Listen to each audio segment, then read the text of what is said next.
Capítulo 44. A força da bondade. Contrariando todos os apelos de Serapis, que não se conformava em não ter ao seu lado o jovem que ela tanto queria controlar, Marcos, decidido, compareceu à noite ao dantesco espetáculo. A arena se achava crivada de postes, nos quais se achavam atados os diversos cristãos, em alguns casos até 3 ou 4 em cada estrutura, rodeada por montes de lenha seca, galhos retorcidos, palha e tudo que fosse capaz de incinerar-se com fulgor. A multidão esperava o início do espetáculo, e enquanto isso, Marcos procurava se acercar dos diversos postes para identificar a posição na qual fora preso Licínio.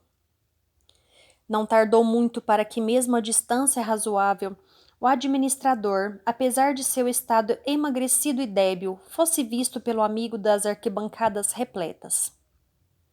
Os condutores do espetáculo pretendiam dele extrair os mais feéricos efeitos, o que os havia feito planejar iluminar as lutas daquela noite, com os condenados servindo de tochas vivas.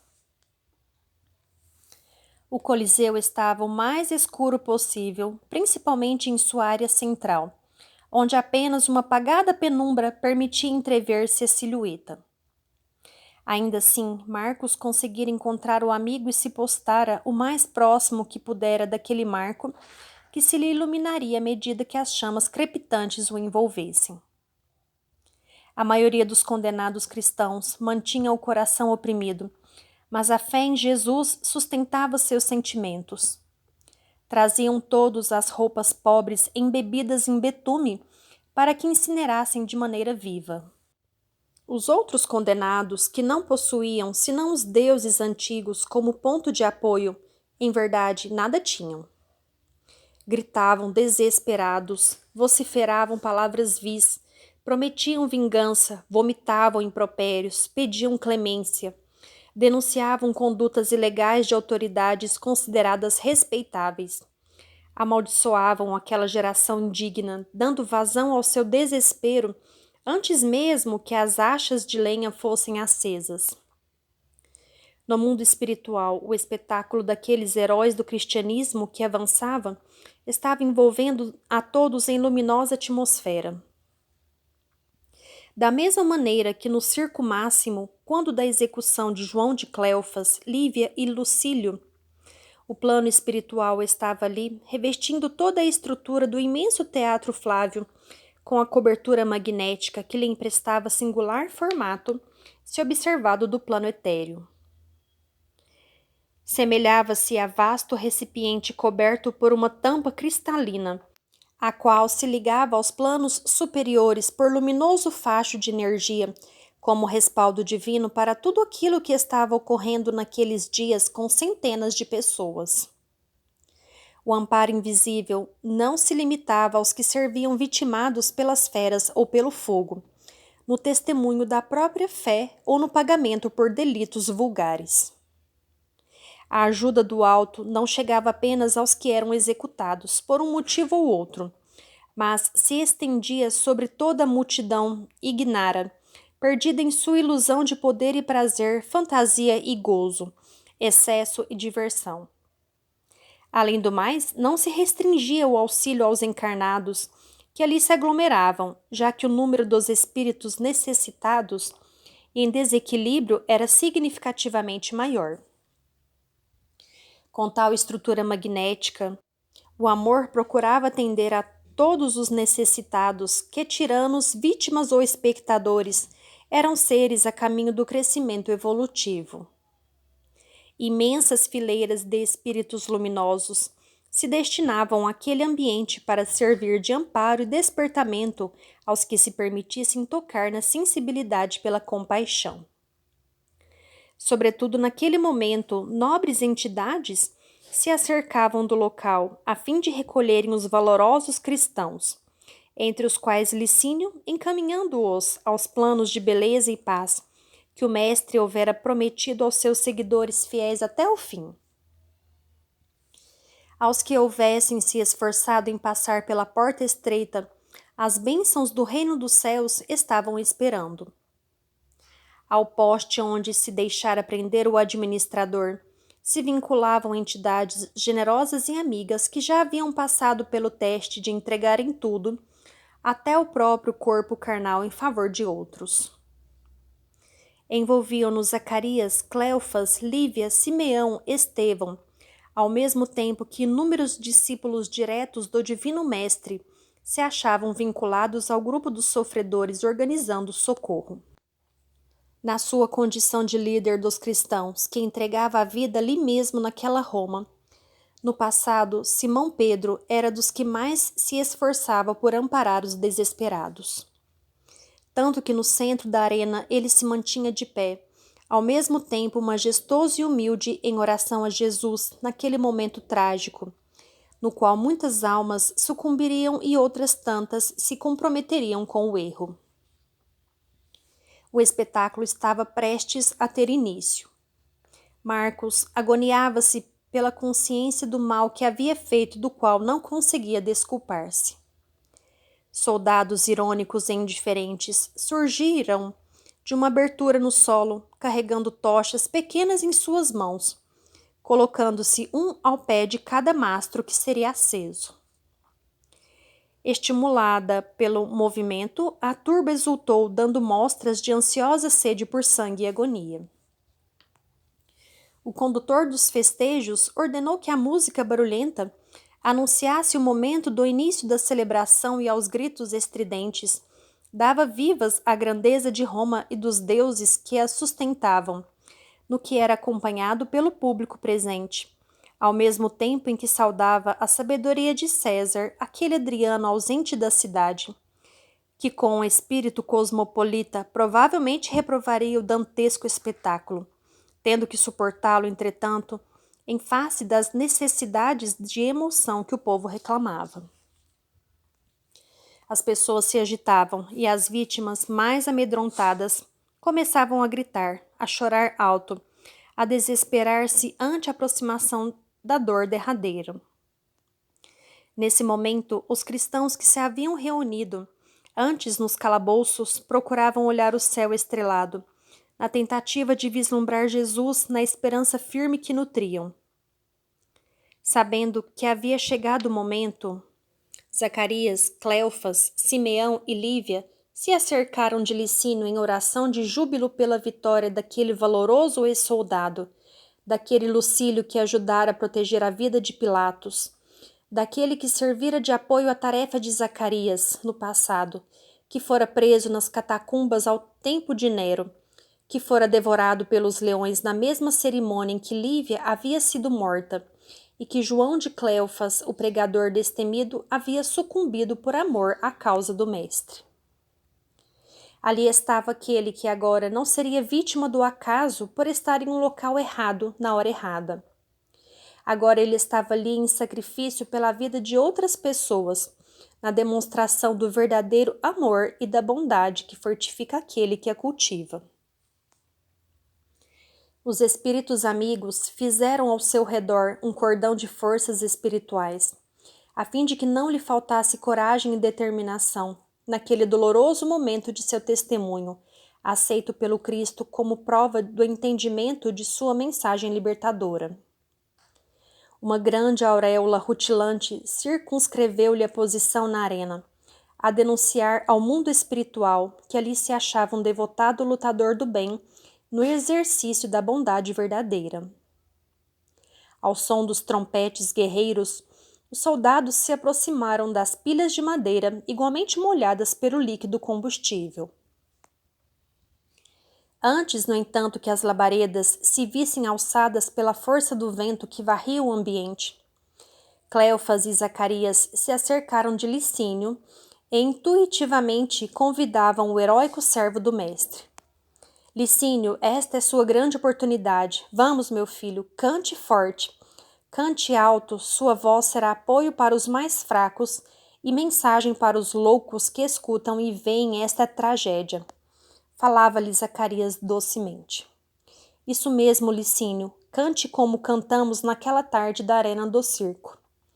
Recorde-se, meu irmão, Sua voz será o troféu da bondade, que se erguerá neste ambiente que o tempo se incumbirá de destruir e corroer. Inspirado pela intuição clara que lhe chegava naquele decisivo momento de seus testemunhos pessoais, Licínio começou a cantar a canção que os cristãos entoavam em seus encontros. Sua voz ganhara vigor ao contato das energias espirituais que o cercavam, e sem compreender como isso se dava, os outros cristãos que o escutavam, igualmente sintonizados na mesma faixa fluídica, acompanharam-lhe o canto, enchendo o ambiente com aquela melodia modesta e simples que falava das grandezas de Jesus, de sua bondade e seu desejo de morrer pelos amigos como prova do maior amor que havia. Aquelas estrofes cantadas pelos que iriam ser vitimados impuseram um momento de dúvida nos próprios soldados, que, prontos para acender a pira, detiveram-se magnetizados por essa singular demonstração de inusitado e incompreendido destemor. Impressionados por aquele exemplo de doce coragem, alguns soldados se viam confundidos e, diante da voz que se espalhava pela arena, a silenciar os próprios integrantes do público, as forças espirituais se acercavam dos corações amolecidos ou emocionados, confundidos ou impressionados, e lhes inspiravam pensamentos de nobreza ante os exemplos de nobreza que estavam presenciando. Qual o cântico derradeiro dos condenados, a voz de todos, dentre os quais se destacava de Licínio, chegou aos ouvidos de Marcos e, naquele momento, a dor moral de seu espírito tornou-se algo insuportável. Os versos diziam da beleza do amor daquele que dá tudo, até mesmo a própria vida pelos seus amigos. A prova de fidelidade absoluta que não se vincula às convenções do mundo, às obrigações do sangue, dos deveres familiares, a pedir o sacrifício supremo, mas tão somente ao devotamento sincero de um ser para com o outro. Marcos escutava aquilo como farpas que lhe penetravam o coração. Vendo o clima do ambiente que impressionava os assistentes, o organizador reforçou o toque dos clarins e a ordem foi obedecida pelos soldados que atearam fogo aos pedestais. As labaredas subiram, quebrando a magia daquele instante de elevação. Os gritos de euforia da massa alucinada se ouviram e os gemidos e esgares de vários dos condenados testemunhavam a dor que sentiam no instante derradeiro. O odor de carne queimada se espalhou ferindo as narinas e a fuligem do betume emprestou um aspecto nebuloso ao evento, que agora fazia com que todas as arquibancadas se iluminassem ao mesmo tempo em que a arena se via com mais fulgor. Marcos gritava o nome de Licínio e lhe pedia perdão no meio da multidão excitada e eufórica, não se importando com quem estivesse escutando sua confissão dolorosa ao pé do poste do martírio do amigo. Licínio já havia sido retirado dali pela força generosa da bondade que ele havia semeado no coração dos seus amigos invisíveis.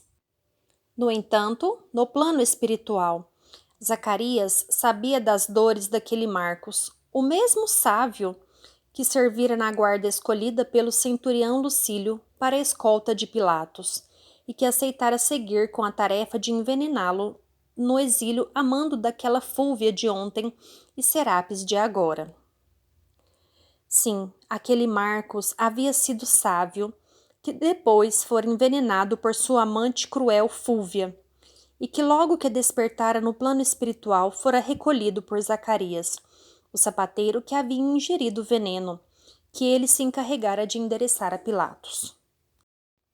Ali estava Sávio, que, submetido à bondade de Zacarias, no plano espiritual havia servido de apoio na modesta choupana, localizada no umbral, nas cercanias da caverna que abrigava o espírito de um Pilatos suicida e de uma Fúlvia pervertida, ambos torturados por um sulpício cruel e vingativo. Sabendo da importância daquele arrependimento, Zacarias conduziu o espírito Licínio, o mesmo Lucílio do passado, até o amigo em agonia. Estendendo as mãos na direção de Marcos, Zacarias disse ao que acabara de perder a vida física: Lucílio, meu filho, se é certo que Jesus nos espera, também é verdade que o desencanto espera nosso querido Marcos, que tanto amor tem por você, apesar de ser como é. Abraça-o, meu filho, antes de seguirmos.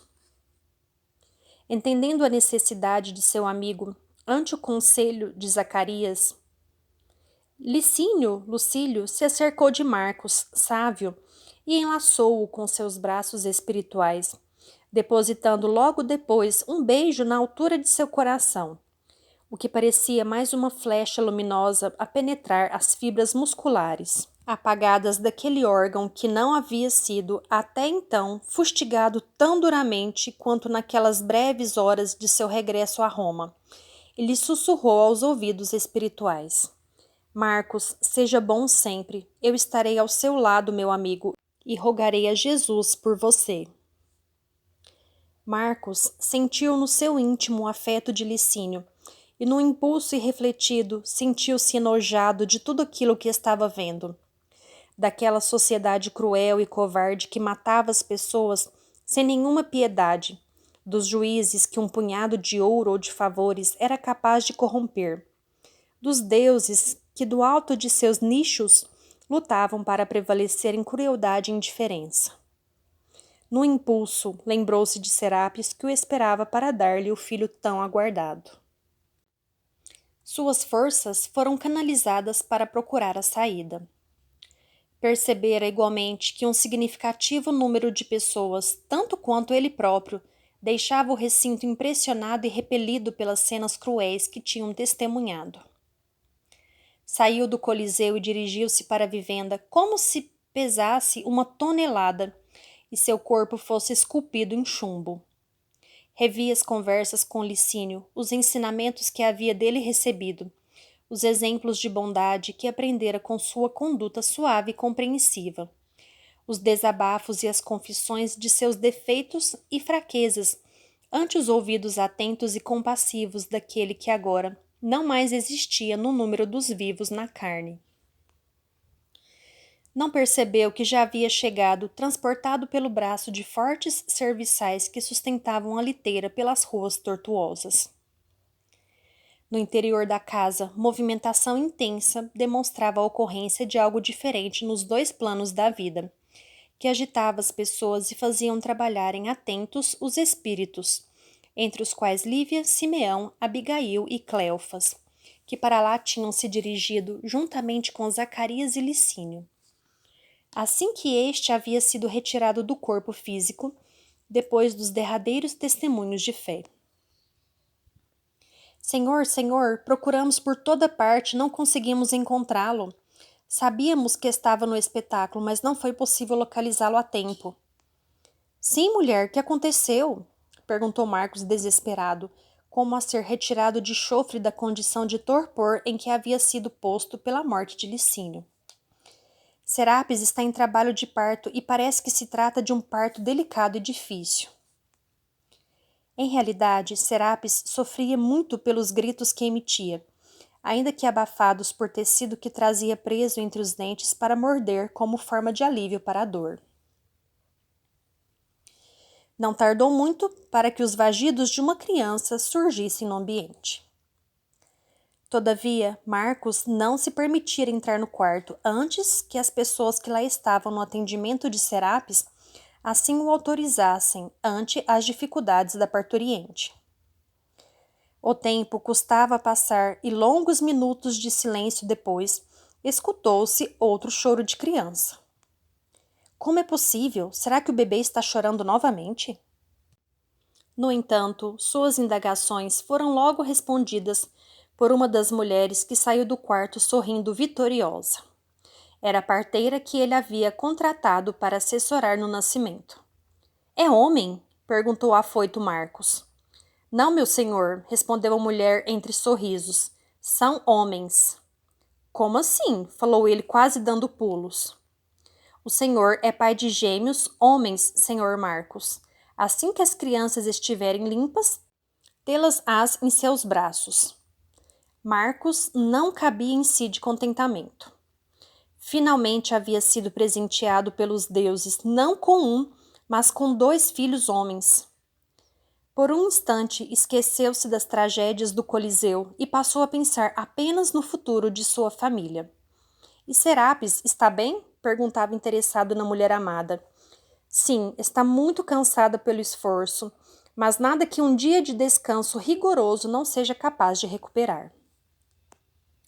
Obrigado, Diana. Aqui está a sua recompensa por tudo ter saído como eu esperava que sairia, falou o pai eufórico, passando-lhe as mãos ainda sujas de sangue, o saco de moedas com o qual remunerava os serviços da parturiente, que depois de lavar as mãos e recompor-se, deixou a casa para que Marcos tivesse privacidade ante os filhos e a mulher amada. O mesmo Sávio e a mesma Fúlvia, que haviam tentado matar Pilatos, agora se uniam para devolver-lhe a vida, bem como ao outro que fora igualmente seu amante e que a servira nos interesses de destruir a união de Lívia e Públio, como lictor, o funcionário fiel do ex-governador romano da Palestina, Sulpício. Ambos, fiéis nos crimes e nos desmandos, foram encaminhados à vida física como irmãos, filhos da amante de outros tempos que, depois de muito tê-los usado para seus interesses e armações, agora os recebia para o longo caminho de reerguimento coletivo. Marcos ainda não sabia, mas naquela noite seria defrontado por um outro choque, tão ou mais cruel que a perda de Licínio. A felicidade doce da paternidade seria amargada pela descoberta de que seus 2 filhos possuíam severas deficiências físicas. Sulpício trazia os 2 braços nitidamente deformados. Os mesmos braços que usara no passado para ferir, matar, chicotear, humilhar, agora haviam sido quase que amputados de seu corpo carnal. Eram pequenos apêndices deformados. Ao mesmo tempo, Pilatos se apresentava no mundo com as órbitas oculares sem viço, parecendo que a natureza houvera se esquecido de produzir os órgãos visuais necessários a uma vida normal, além do fato de que, herdeiro de si mesmo desde o nascimento, o ventre da criança se manteria ferido à altura da junção do cordão umbilical, por força do suicídio cometido no passado, a tornar vulnerável a região ventral, favorecendo a proliferação de bactérias que se valeriam da própria ligação, por onde o feto recebia alimento materno antes de nascer para se instalarem, infectando e mantendo uma fístula dolorosa no corpo da criança cega. Marcos e Serapis seriam os pais de 2 criaturas tidas por monstruosas no corpo, naquela sociedade de preconceitos e vícios morais, que escondia sua monstruosidade sob as túnicas rutilantes, palácios de mármores e lágrimas ocultas. A dor dos que insistiram nos erros da maldade estavam chegando para cobrar o preço de sua prática, enquanto aqueles que haviam aprendido a força da bondade ali estavam, luminosos e livres das teias do mal e do sofrimento, na companhia dos amigos amorosos e dos outros mártires que fecundavam o solo da terra no centro do mundo, com o exemplo de coragem que afronta as labaredas das adversidades, com o cântico da fé viva, da confiança em Deus e da certeza de que o amor prevalece sempre o ódio, a bondade sobre o mal. Zacarias e Lucílio seguiam cumprindo o pedido de Jesus a amparar Pilatos em todas as etapas de sua trajetória, bem como os que faliram juntamente com ele. Assim, leitor e leitora queridos, o gesto singelo que transmita força e esperança aos corações caídos, aos estômagos famintos, aos sofredores enfermos, representará combustível de bondade que os fortalecerá na hora difícil do próprio testemunho. A bondade é uma força avassaladora, escrava feliz do amor, ao mesmo tempo em que a lágrima é o efeito nocivo do egoísmo. É verdade que nos falta seguir adiante com a demonstração dos efeitos, cujas causas foram semeadas por Pilatos, Sulpício, Fúlvia. Sávio, Aurélia e outros personagens que vocês já conhecem desde o nosso anterior, O Amor Jamais Te Esquece. Da mesma maneira, será preciso conhecer melhor a figura de Cláudio Rufus, Lélia, Décio, além de aprofundarmos o relato sobre Serapis, Marcos e os dois filhos, Pilatos e Sulpício, reencarnados, entre outros personagens que apenas tangenciariam a trajetória das personagens deste, A Força da Bondade. No entanto, não desperdice seu tempo apenas na expectativa da continuação do relato de seus tortuosos caminhos. De ambas as histórias, rebrilha a mensagem de Jesus, fortalecendo os que sabem amar e os que se entregam à bondade. Aceite o convite e empreenda essa luz que transformará a sua vida e a vida de sua família. Estas linhas, que aqui terminam temporariamente, são essa solicitação sincera. Você é capaz de entender o verdadeiro significado do bem e, na força de sua prática, encontrará o apoio de que necessita para vencer seus próprios obstáculos. A ajuda invisível que está sempre disponível aos que aceitam transformar o orgulho, o egoísmo, a vaidade, a ambição, a cobiça, a luxúria em adubo para o nascimento da árvore frutífera e fecunda. Pense nisso. As plantas deitam suas raízes no estrume e produzem frutos doces ou flores com perfume. Faça a mesma coisa. Deixe que seus defeitos e erros sejam apenas o adubo para que seus ideais de bondade frutifiquem e perfumem a terra e a própria vida. A bondade é força da vida, a usina que iluminará o reino de Deus, que haverá de ser implantado no seio da humanidade com o seu auxílio. Brilhe vossa luz. Muita paz. Para você, meu irmão e irmã de humanidade, com muito carinho. Lúcius, 26 de janeiro de 2004. Fim.